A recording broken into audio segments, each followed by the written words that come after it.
What is poppin' with you, Kerokerostudio, back for a new Wi-Fi battle. And if you can see this, well, I got some capture card quality on this video just for you guys.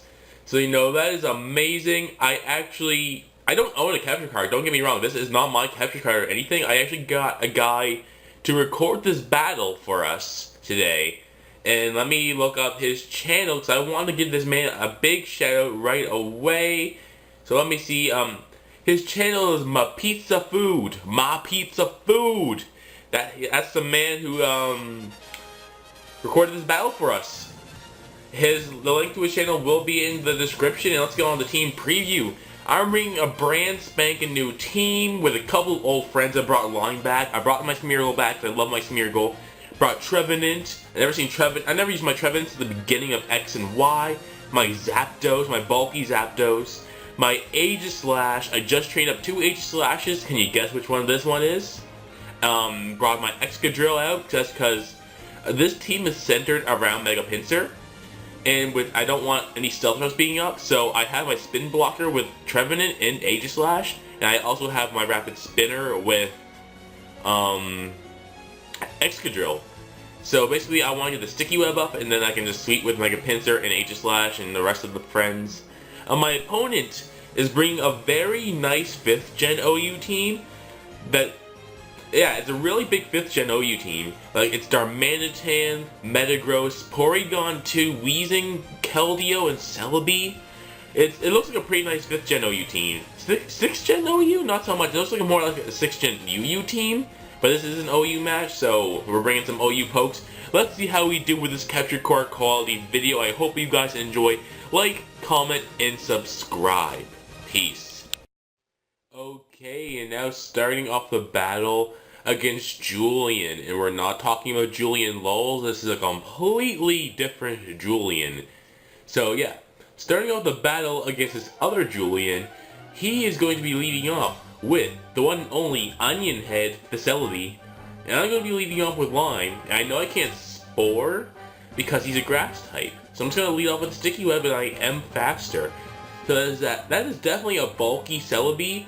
And I don't really want to face off with a bulky Celebi, so I'm just going to take this Psychic. There's a little bit over half. I'm just going to hit him up with a Destiny Bond right away. I'm not playing any games. His Destiny Bond is going off. He's going to hit me up with another Psychic, and from that first amount of damage, you can tell that the Psychic's going to take out my Smeargle. And that, even though Smeargle's gone, didn't really do much other than set up the Sticky Web. That's all Smeargle needed to do, because Smeargle took down a freaking Celebi, and that was a big wall that my team didn't have really any counters other than the Pinsir for. So I'm going to send in Zapdos, it's a clean switch in. He's going to send in Porygon2, it's just clean switch in. They're both very safe switches. He's called the Sticky Web, so he's a very, very slow Porygon2 over there. And he traces my pressure, so my PP is going to be running down pretty dang fast, so that kind of sucks. I'm just going to hit him up with Thunderbolt. Because Thunderbolt is safe, does a nice amount of damage to anything. Does a little bit of damage to Porygon2, and he hits me with the Toxic. And since Zapdos is one of my biggest walls on my team, that is really bad, and I don't have my Heal Bell Pokemon on my team, like my Umbreons. I'm just gonna hit him with another Thunderbolt. I'm really hoping for the Parahax. Get a critical hit, and I get the Parahax.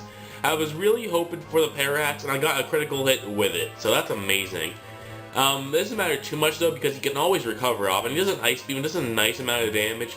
The Leftover is going to go off, it's going to heal me up a tiny bit, and the Toxic's going to take that right back away and do even more damage to me. So, I'm going to be forced to switch out. So, even if I use Roost, which would have been a pretty safe play, but either way, I'm going to switch into Pineapple, because I think Pineapple can do some work. He's going to switch out too, so it's a double switch. We both switch out on the same turn, that's pretty cool. He uses his Metagross. And I don't really want to take a Meteor Mash to the face. So I'm going to switch directly back into my Zapdos. So I don't want to take Meteor Mash to the face. I know Zapdos can take a Meteor Mash, and if he has the Ice Punch, I can always Roost. So I'll take off my Flying typing, and the Ice Punch will do Daily Squat. So that... oh, sorry for that coughing. Meteor Mash does nothing. And I get my leftovers back, and I'm just going to be able to Roost off, because my Toxic is racking up. My Zapdos is down to a very low amount of HP, And I need to conserve the Zapdos. I really do need to conserve the Zapdos because the Thunderbolt is going to do a lot of damage to anything on this team other than the Porygon2.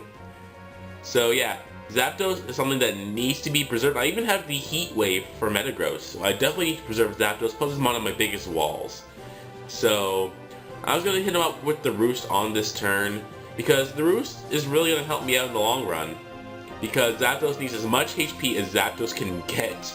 With the leftovers and the Toxic racking up, you know, my HP is something that's very valuable, and Zapdos needs to keep the HP. Keep all the HP. Keep it. So I'm going to switch out here, because I know Zapdos can't do much with a Thunderbolt. I'm going to go in with At-White, my H-Slash. At-White can do some significant damage, because it's an H-Slash. An H-Slash is dang strong. So I'm faster because of the Sticky Web and Paralysis, so I'm going to stance change and go with the Flash Cannon, because I'm a mixed Aegislash.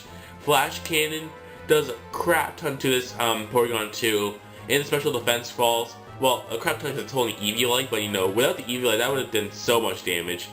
So they're going to be forced to switch out here. I should have predicted that with a Shadow Ball, but you know, Flash Cannon's still going to do a lot of damage to mostly anything on his team other than the Metagross.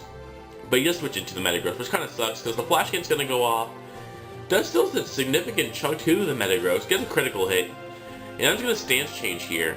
I want to see what this Metagross wants to do. I just go with the King Shield, so I really want to see what this Metagross wants to do. It could Meteor Mash on Predicted Switch, it could Pursuit, it could do anything. It used to Pursuit off, but the Clear Body makes it so the stats aren't lowered. So I'm going to stay in.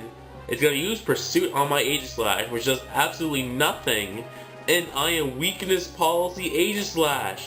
Aegislash is about to come through with the Weakness Policy, stance change, and go with a +2 Shadow Ball?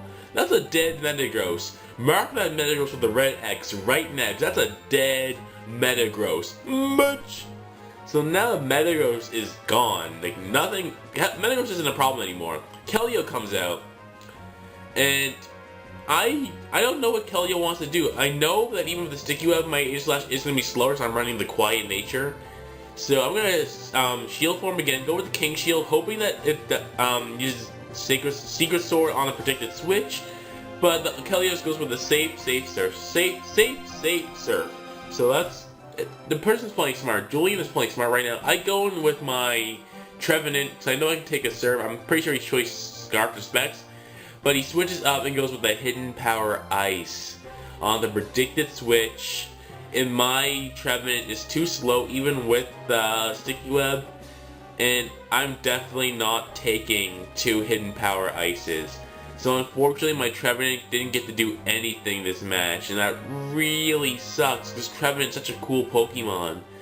So either way, that was a good play. I can't even argue. I go with my Pinsir, because Pinsir is reacting to my Mega Ring, and Mega Pinsir, oh my gosh, Mega Pinsir, the beast, the power. Look at this thing. I'm just going to hit him up with a nice, powerful return, and the return's going to just destroy that Keldeo. That Keldeo needs to go to the doctor. Its booty just got ripped apart. So now he's going to send in Dr. Bong the Weezing, and I don't want to take a Will-O-Wisp. So the perfect switch into this Weezing right now is my Zapdos, because I can't be burned, and the special attacks will do a nice amount of damage to Weezing. So he goes with the Will-O-Wisp. It's a safe play, but it fails because I'm a Zapdos. Not because I'm a Zapdos, because I'm poisoned. But Zapdos, I'm looking pretty good right now. I'm looking pretty good, because Zapdos can do a nice amount of damage to anything on his team other than the Porygon2. So I should have seen the Porygon2s coming out, because we've been in this situation many times before with the Porygon2 versus the Zapdos. So I probably should have switched into like Excadrill or something here. He just gets the Trace, gets with the pressure. We've seen this all before. We've all seen this situation before. This is not a new situation. I go with the Thunderbolt, hoping to just do as much damage as I can. Thunderbolt takes him down to the yellow. I was hoping that looked like minimum damage. So I'm hoping if I get max damage on the next Thunderbolt, I might just maybe cross your fingers, might be able to take out this Porygon2 once and for all. But no, Porygon2 lives and gets the recover.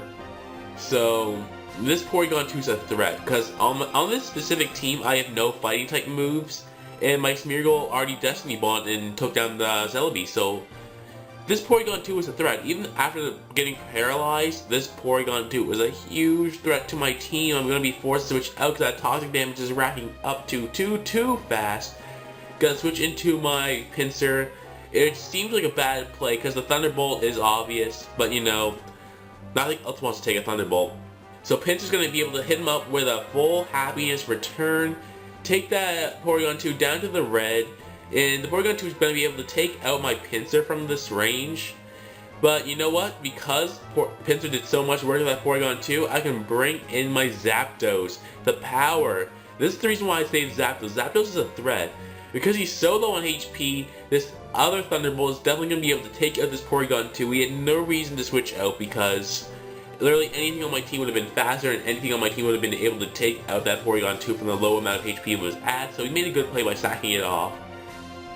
Toxic damage is going to rack up a little bit more. The recover is also going to go off. Just rack up everything. He's sending in Shofu. He's sending in Shofu, the Darmanitan, but with the sticky web, Zapdos is faster, and I'm going to be able to hit him up with one last Thunderbolt. It does a nice amount of damage to Shofu, and Shofu's going to hit me up with a Flare Blitz, and that is definitely a dead Zapdos. Because we all know that Shofu is a hard body black man, and Zapdos does not like hard body black man. Let me tell you that. My Zapdos doesn't even like me. So I'm going to send in my Excadrill with Mold Breaker. And you know what? I'm playing with the air balloon. He's not Choice Scarf, so I am faster and with a sticky web. Gonna hit him over with Earthquake, and I'm sorry Shofu, but you know, Excadrill beat you there. You can't. Black men don't like earthquakes. He's gonna send in his Weezing, and since I do have the Mold Breaker, that is going to be the game. He's gonna end up forfeiting because with the Mold Breaker, in case you didn't know, I can hit levitating Pokemon like Weezing with Earthquake because Mold Breaker cancels out stuff like Levitate. So he just gave up because he knew the Excadrill was going to take him out with an Earthquake. And even if he was somehow able to take out Excadrill, I do have a nice other Pokemon in the back of my team who I'm pretty sure didn't get to see any of. He didn't get to even. No, I still had Aegislash. Yeah, Aegislash was in this battle. Aegislash did work in this battle. So yeah, I still had the Aegislash, even if he somehow took out my Excadrill, and Aegislash could have been cleaned up with a Shadow Ball, or from the Earthquake range, it definitely would have been able to take it out with a Sneak. So that was a good game. Thank you, Mapizzafood, for recording this in capture card quality. It means so much to me. I'm sorry for you guys, like the subscribers and stuff like that, but I'm probably not going to be able to have any other capture card videos, so I'm not going to nag this man to record like half my videos in capture card quality. That's not fair to him. But I thought this would be a nice little change, and you know, it was really nice of this man to do a capture card quality video for me. You know, maybe he could do more, but you know, that is up to him, and I'm not going to be nagging him about this. So you know what? Like, comment, subscribe. If this video hits 5 likes, there will be a new Wi-Fi battle coming your way, and that is what I say. So please like, comment, subscribe. And the question of the day: who is your favorite? Let me think now. You know what? What's your favorite Mega Evolution? What's your favorite Mega Evolution? I am not sure what my favorite Mega Evolution is, but you know what? I want to know what your favorite Mega Evolution is. I know that for a fact I do like Mega Charizard X. I like Mega Blastoise. I like Mega Venusaur, the Kanto starters. Mega Manetric's growing on me. I'm not gonna lie, Mega Manetric is definitely growing on me, but it's definitely not my favorite. Either way, leave a comment about what is your favorite Mega Evolution. I will see you guys for the next video. Peace out.